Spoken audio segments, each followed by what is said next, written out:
Hello, everybody. Welcome back to another book review.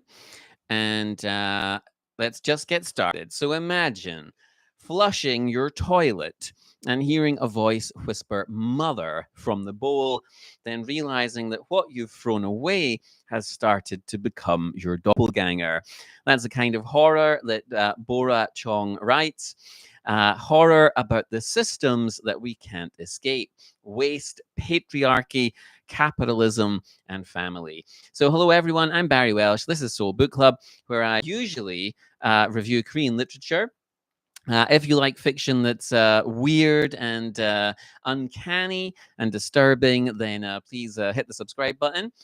So, yes, today's pick is Cursed Bunny by Bora Chung, a genre-defying collection of stories translated by Anton Hur. The English edition first appeared from Honford Star in 2021. It went on to be shortlisted for the 2022 International Booker Prize. This was a big moment for Korean fiction, and I guess specifically Korean short story collections in translation. And it also received a Penn Heim Translation Fund grant, and it was originally published in Korea in 2017. So Chong has written 3 novels, I think, and 3 collections of short stories. But this was the first collection of stories that Chong had translated into English. Since then, she's had 1 more and at least 1 novel translated into English. And Chong has a very interesting background. So she has an MA in Russian and East European area studies and a PhD in Slavic literatures. And she's taught Russian language, literature, and science fiction here in Seoul. And so this background might partly explain her comfort in mixing folklore, science fiction, and political satires or political sort of themed stories. And she's also a translator herself. She translates modern literature from Russian and Polish into Korean. And the English translation for this collection is by Anton Hur, who has also translated books like The Court Dancer by Shin Kyung-suk and The Underground Village by Kang Yong-ae. And regular viewers of the channel might also recognize the publisher of today's book, Honford Star. So Honford Star name is, they've quickly become a badge of quality. Their titles include Tower by Bae Myung-hoon, which I reviewed recently as well, and The Underground Village, also by Kang Kyung-ae. And yeah, I'm happy to say that this collection is just a fantastic collection of short stories. Cursed Bunny is dark, it's disturbing, it's wickedly, nastily imaginative, and frequently very unsettling. So an excellent collection of stories. So what type of stories is Chong telling in this collection? So the collection slides between surreal horror, dark fairy tales, speculative science fiction, and ghost stories, and kind of folk horror. But all of the stories are they have a sort of emotional richness to them. And Chung's writing often looks simple, but they're quite complex stories. They leave kind of a complex aftertaste, you might say. So the stories are The Head, The Embodiment, Cursed Bunny, The Frozen Finger, Snare, Goodbye My Love, Scars, Home Sweet Home, Ruler of the Winds and Sands, and Reunion. So there's all sorts of styles and approaches in this collection, like I said. So surreal horror and dark fairy tale inspired fantasy stories. We've got robots and artificial intelligence. There's ghost stories. But regardless of what genre she's working in, each of these stories is really perfectly crafted. And often I think one of the main things I took from this is just that the writing is sort of deceptively simple and often genuinely chilling.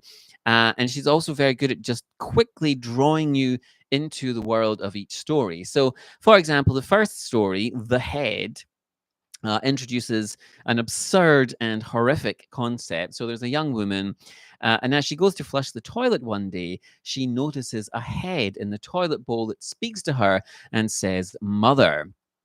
And the woman is horrified and wants to hide from this monstrous entity. The concept here is that the woman is slowly creating a doppelganger of herself from all the waste that she discards in the bathroom and elsewhere.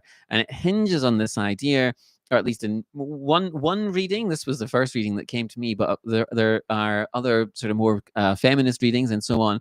But it hinges on the idea that we don't want to be confronted with our waste products.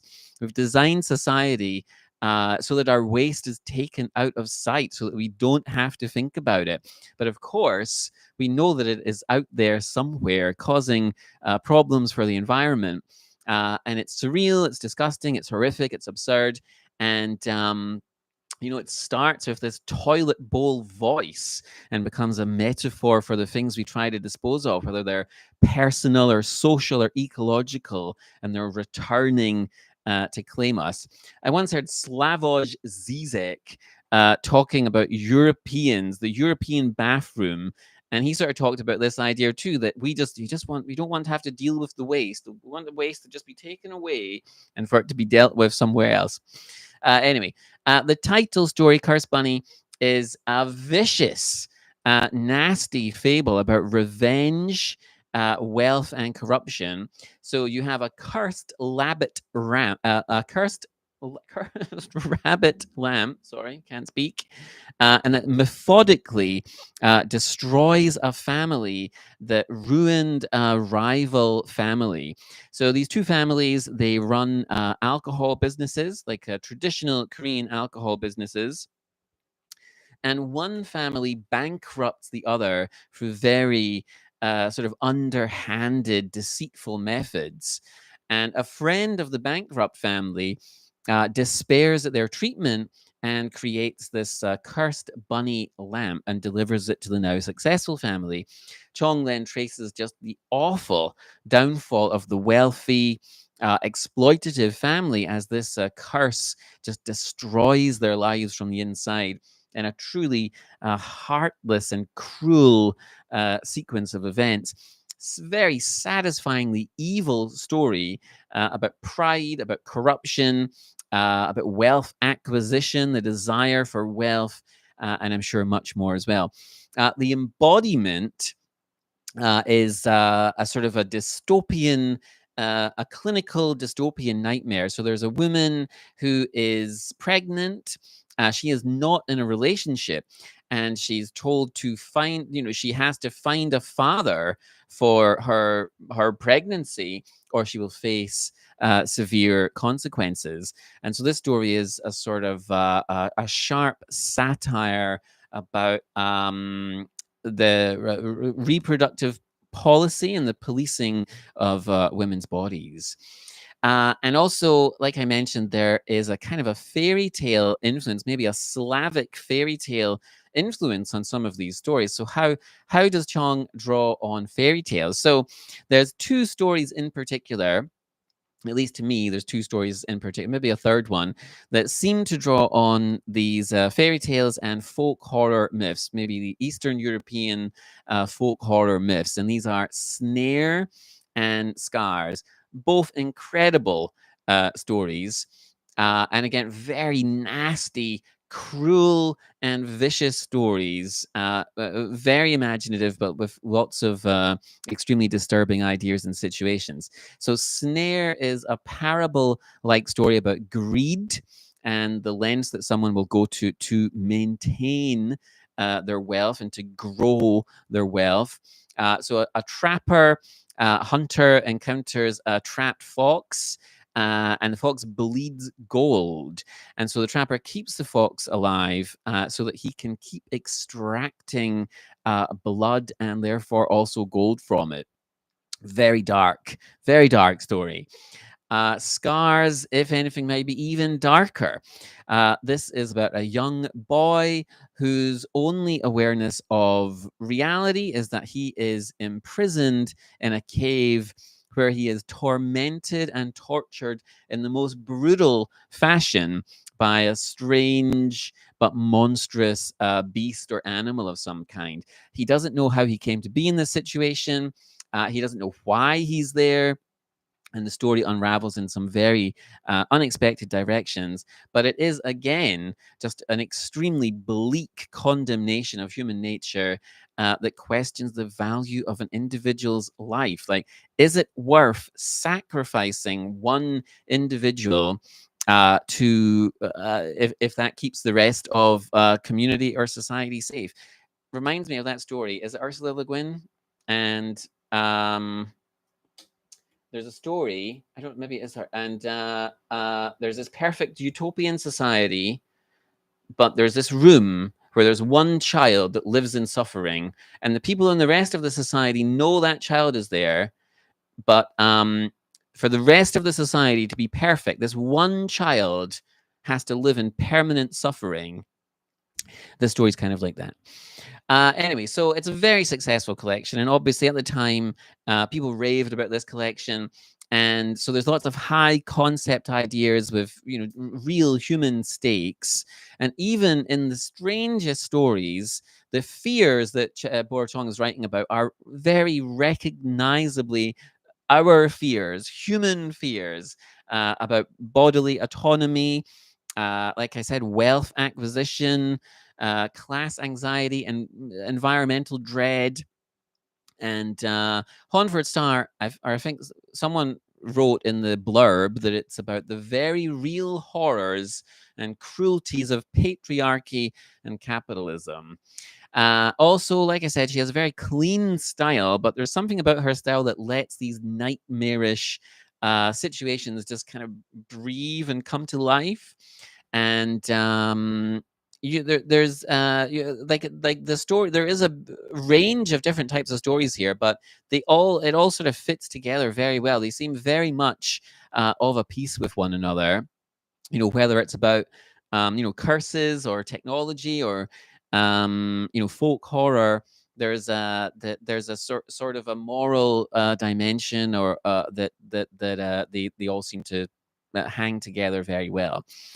Reminded me a little bit of Angela Carter's short stories, and also if you're other Korean writers like maybe Pyonhae Young a little bit, or Ha Song Ran, or Kim Bo Young in the sci-fi stories. So if you like those writers, definitely pick this one up if you haven't read it already. And yeah, right. So I think her background and her academic background in Slavic studies and teaching science fiction definitely helps explain that sort of blend of folktale logic and the sort of speculative elements as well. And she's said in interviews that she writes unrealistic stories to get at real power structures, and you can certainly see that throughout the collection. Just be advised, there is some body horror in these stories. There's medical anxiety in the embodiment. There's animal cruelty in Snare, and there's some very general uncanny and unsettling imagery. It's not gory as such, but it's definitely upsetting, sort of intentionally upsetting. So if those things sound like they might upset you, maybe steer clear of this one. But it's very, like I said, nastily imaginative, viciously imaginative, and yeah, so highly recommended collection. She's sort of making monsters out of ordinary or seemingly ordinary things. So anyway, before I wrap up, I want to review two more short stories by Bora Chung that would fit perfectly into the Cursed Bunny collection. And so okay, let's talk about Mask first of all. So your new apartment should feel like a fresh start. Instead, something keeps bumping on the roof. When you finally get up there, a woman is standing at the edge of the roof, perfectly still, her features swallowed by shadow. You raise the flashlight, and nothing is the same again.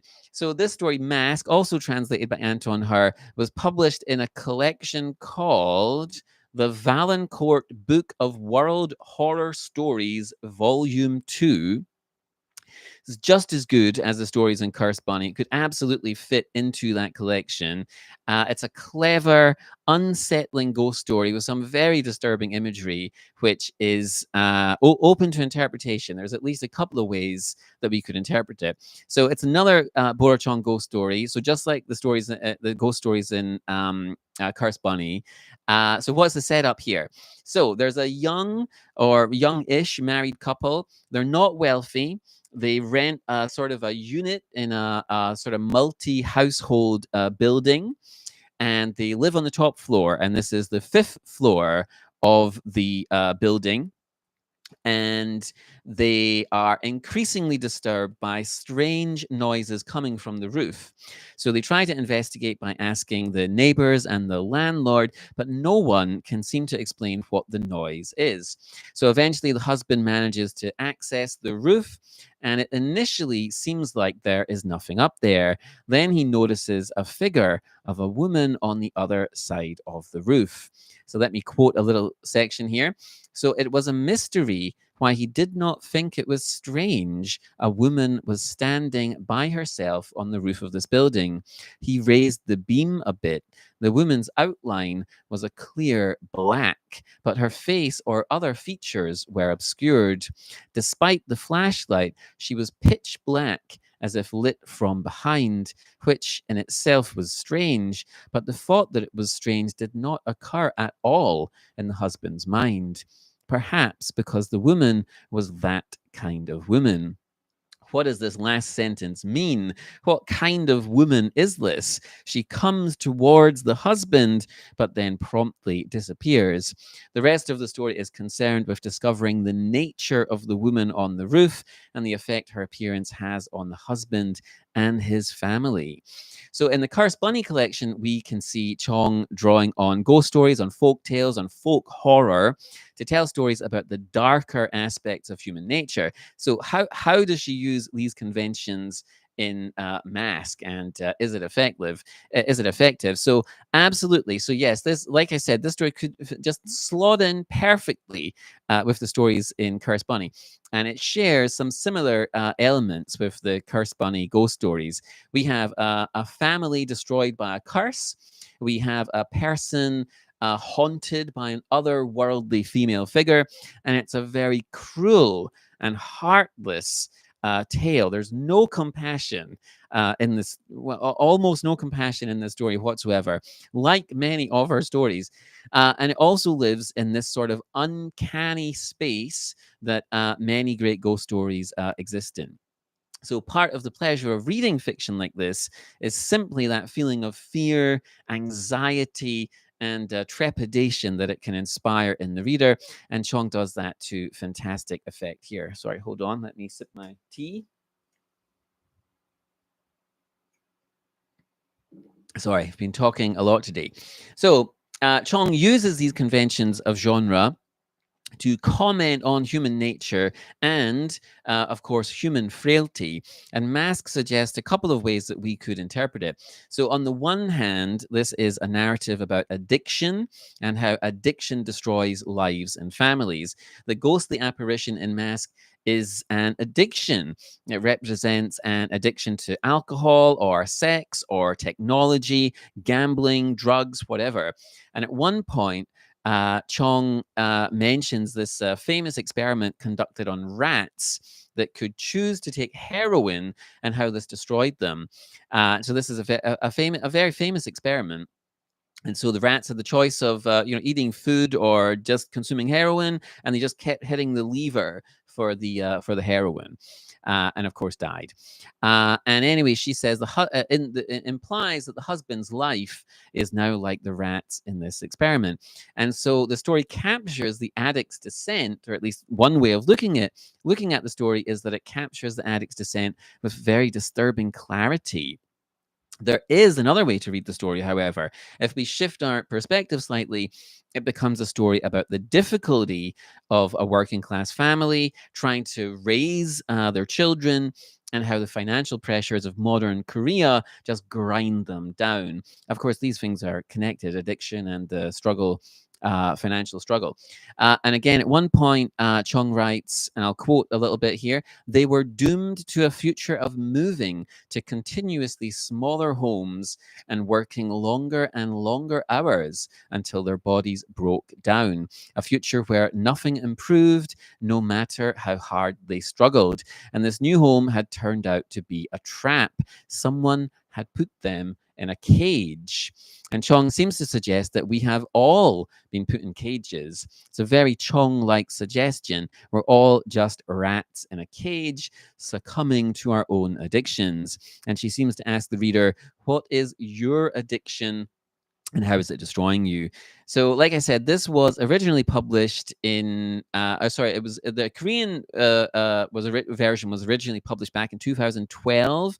The English translation was published in this compilation, the Valancourt Volume 2. And so, this story was part of an anthology that was sort of singled out for horror readers. So it was a curated entry point into Korean horror for non-Korean readers. So I hope that collection was successful. And again, formally, the prose and the translation is clean and matter of fact, and that's kind of why it's so unnerving. It's not just this accumulation of uncanny detail. And the story also, deals fairly with ambiguity. So, is the woman on the roof a ghost? Is she some kind of projection? Is she a symptom of something? It's easy to read this in different ways. So, there's lots of psychological dread, some disturbing imagery, and lots of emotional stress as we watch this household kind of come apart. It's a very clever, unsettling ghost story, and it could be about addiction, could be about economic claustrophobia, but either way, it's very effective. So, have you read the story, and how did you interpret it? And okay, this video is getting a little bit long as well, but let me just do one more. Oh, thank you very much. Yeah, it is. It is a good story.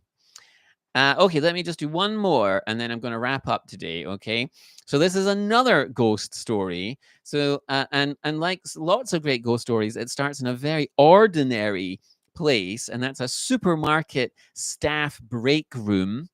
But whenever you make a shopping list, this story might be in your head if you read it. And so this is a story about appetite. This story is called Grocery List, and it's about appetite, shame, and family pressure.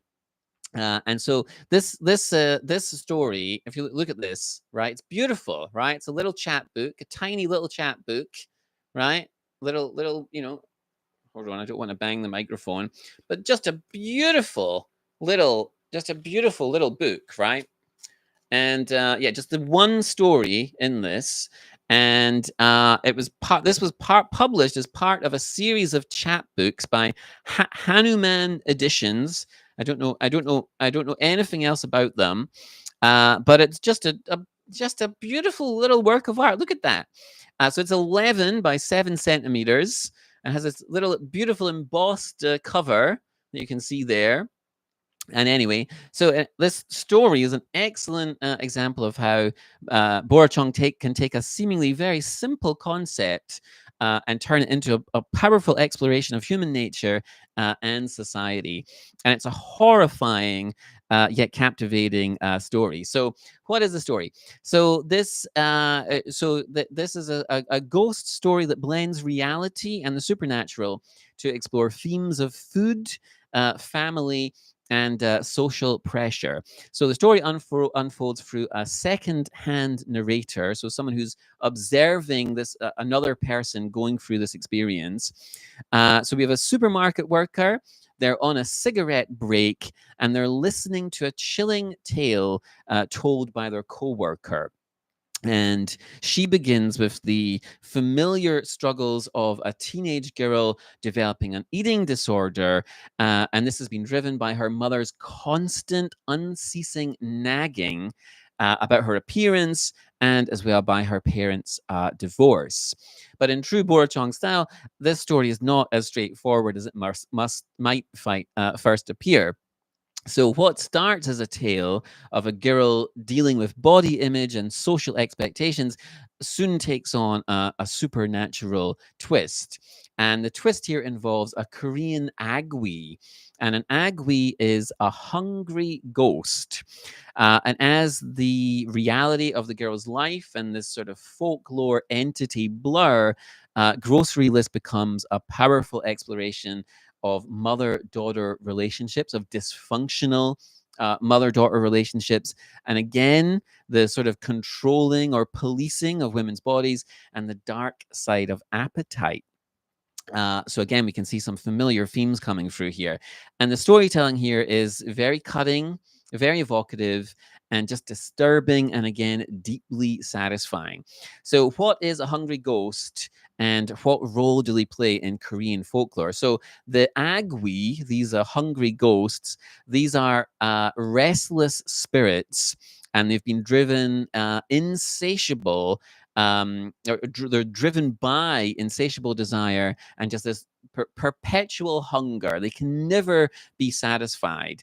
And they're often depicted as the souls of individuals who were overly greedy, selfish, or malicious during their lives. And as punishment for their earthly misdeeds, they're condemned to an existence of relentless craving that can never be fully satisfied. So they may seek out food or attempt to consume earthly offerings, but nothing can satiate their hunger. So the agwi is a powerful symbol in Korean culture. They represent unfulfilled desire, greed, suffering, and they often appear in stories as cautionary figures. They embody the dangers of unchecked appetites, whether for food or wealth or power. And so the concept of the agwi highlights a deep moral lesson about balance and about self-restraint, and they usually serve to remind individuals to live with integrity and compassion so that you can avoid this fate of eternal hunger.